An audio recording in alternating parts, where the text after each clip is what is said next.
आए चलते हैं हम अपने नेक्स्ट क्वेश्चन 3.7 की तरफ। How can you relate the force with the change of momentum of a body. तो ये हमारे पास relation between momentum and force वाला टॉपिक है। हमने इसको चैप्टर करते हुए डिटेल में भी देखा था।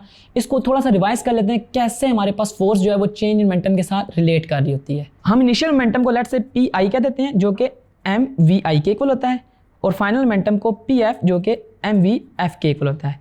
इसमें जो चेंज इन मोमेंटम है वो P F minus P I है, यानी कि हमारे पास ये M V F minus M V आई।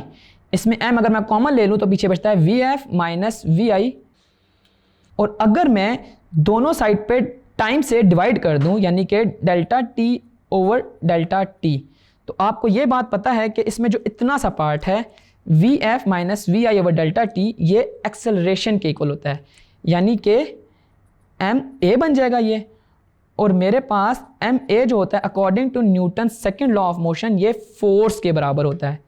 तो इट मीन्स फोर्स जो है वो change in momentum with respect to time के बराबर आ गई। तो आपने इस तरह बताना है कि फोर्स मोमेंटम के साथ यूँ रिलेट कर रही होती है कि change in momentum with respect to time.